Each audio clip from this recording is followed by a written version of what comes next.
Well, good afternoon. It is a bright and sunny day, and it is way better outside than it was my last video. As you can see, look at that. Just gorgeous. We love it. Okay, so today's video is brought to you by me sharing a meme and then realizing what kind of reaction I was getting and connecting a few dots. On Facebook a couple days ago, I reposted someone's joke. It was a Princess Bride joke. It was on the nose and it was perfect. You had the six-figured man posing as Meta's new AI assistant that they're not letting you use your search function for anymore. So you have to use the AI if you're going to use the search function at all, which is, fulfills kind of a prophecy about, what AI would do to the internet. It basically assumes search, and it's probably going to kill search, in the long run, as long as it keeps up its current pace and stuff like that. But besides all that, the six-figured man from Princess Bride is, offering that you can ask it whatever question you want. And what does Wesley say? Death first, and that kind of stuff. I loved it. I thought it was hilarious. I laughed out loud. I actually laughed out loud. I didn't just, type it. I laughed out loud and I hit share with, a single word, inconceivable. And if you've seen Princess Bride, that's hilarious. That's perfect. That kind of stuff. And almost predictably, one of my friends, and this is not a knock on him, and I won't mention it and stuff like that, but almost predictably, someone pointed out as the first comment that, you've likely been using this kind of technology for a while, that kind of stuff. And I know exactly what that person was talking about. They're talking about, the assistants that come on your phone, your Siri and your Bixby and, all that kind of stuff. They're talking about all the different other forms of artificial intelligence that were part of our lives but never marketed as artificial intelligence. And I've thought deeply about this because it goes back, quite a bit. I'm a writer. I use spell check. Spell check is a form of artificial intelligence. It's reading what you're writing the way a person would read it to see if you're using words correctly and flagging it. I used to use Grammarly almost extensively, especially the desktop version, and now I've kind of backed away from it because it's starting to mess with AI as well, and I don't like how that kind of works, but I did use Grammarly before for the exact same reason. We have been using AI in various shapes and forms in the digital age that we currently live, and I don't think it's really been problematic. But that reaction, that apologist reaction of, hey, you've been doing this already and stuff like that. This person who comes to the defense of AI when AI is attacked or joked about or mocked, for what it is and stuff like that. That's new. No one has come to the defense of spell check. Okay? No one has come to the defense of, Siri, in the same kind of ways. But this defense, and it was from a friend, I'm not mad about this, but this defense is not something that I've only seen from a friend. I've seen lots of people do it. I've seen people I've interacted on Twitter do this kind of thing. I've seen people who have had whole posts about this, trying to justify the use of these kind of AI apps and tools and methods and whatnot, because they want to see them used, and so that they have this kind of reaction, this defense of what they're using in this way. And I finally realized what it was. It's an apologetic response. And I mean that in the Christian sense, like apologetics, and so the title is not meant to evoke robot apologists. Okay, what we don't want is a robot Jeff Durbin, moonwalking his way over to the temple and then in a monotone voice challenging Mormon missionaries, that kind of thing. That's not what we're looking for here. But yeah, there are AI apologists, and this kind of coincides with how I've viewed AI from for the better part of a year now. I think AI, at least in most of the ways that it's being marketed and used and developed, as we see it right now, is borderline idolatry. You have a thing that is made by mankind, by man. It's made with our hands. It maybe not with our hands, with people who work in like in the tech industry's hands, but it's made by mankind, and it's made in the likeness of mankind. It's made to imitate how man communicates, how man wants to be communicated to, that kind of stuff. Like we ask it questions. It's not like we fill out parameters. We ask it questions so that we can have a conversation. We want this thing to be like mankind that we are making with our own hands. And what's important to note is that we don't want this thing to be our equal. We don't want AI best friends, though there's tons of apps that get, marketed out the wazoo and that are kind of like polluting every area, and then coming up into the, the main feed and stuff like that of like AI girlfriends and stuff like that. It's really creepy and weird. But like, we don't want it to be our equal.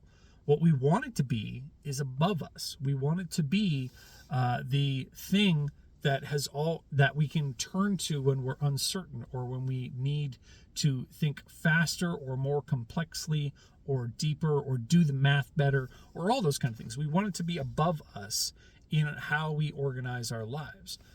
Scott Galloway talked about this in his book, The Four. He talked about how Google has become the modern day God, and how, and this book was written, years ago. It has become the modern day God because 1 in every 4 questions, I believe it says, asked to Google have never been asked before, have never been asked like in human history. And he states that, what rabbi, priest, cleric, or life coach, I think that's the line, has so much credibility that it's willing to answer, or willing to field 1/3 or 1/4 of all humanity's questions ever.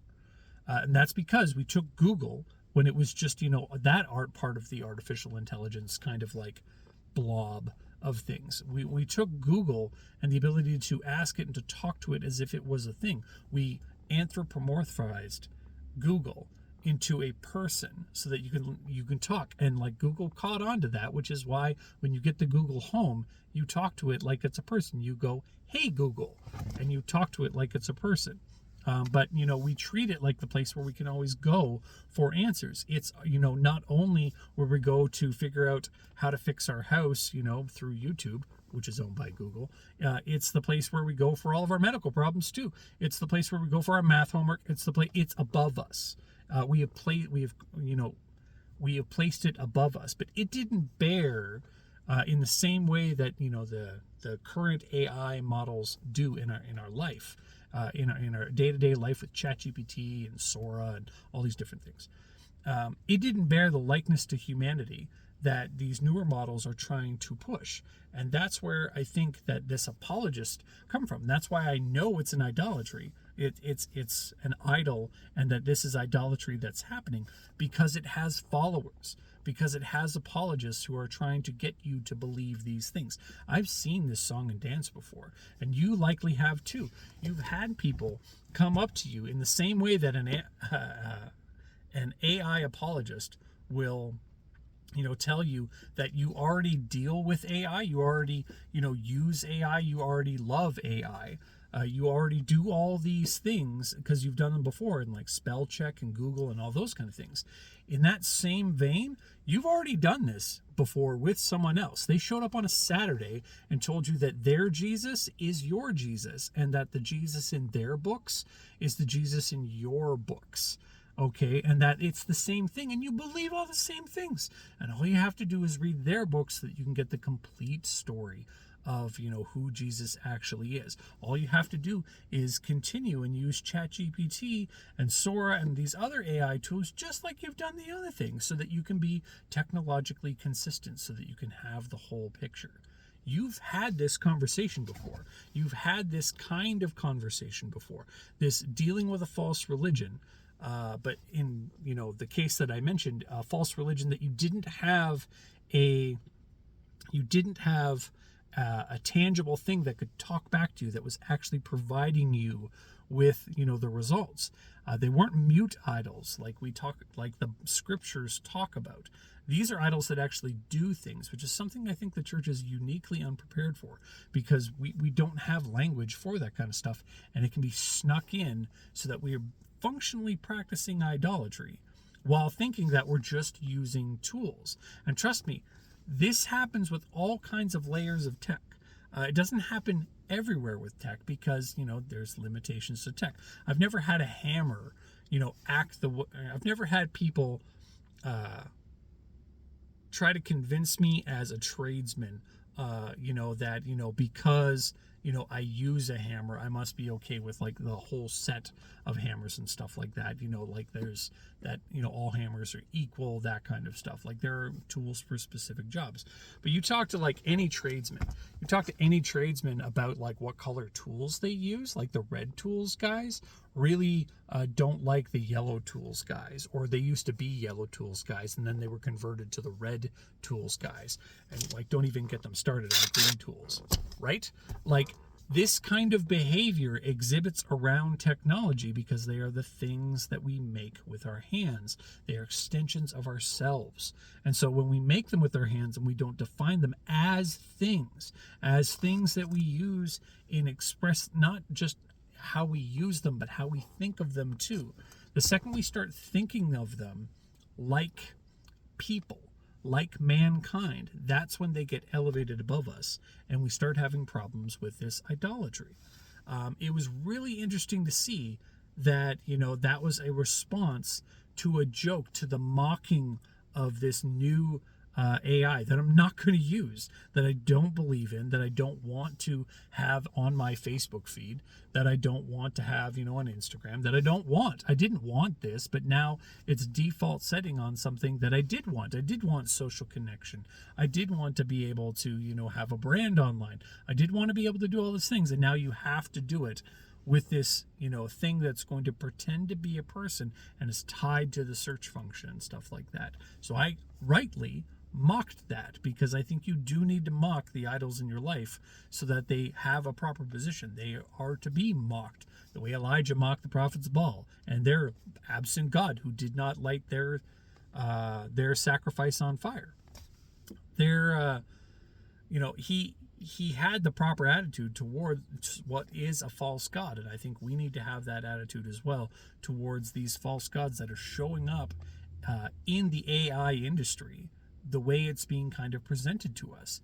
And you'll know that you're dealing with one of those when these apologists show up, because you're dealing with belief, not just use. So that's just some food for thought on a glorious summer day. Or not summer day, it's a spring day, but it actually looks like spring. Like, look at this. The grass is getting green and there's blue sky and it's amazing. I hope you guys are having a wonderful day. And go watch The Princess Bride again. That was a good movie. It was, it was a good meme.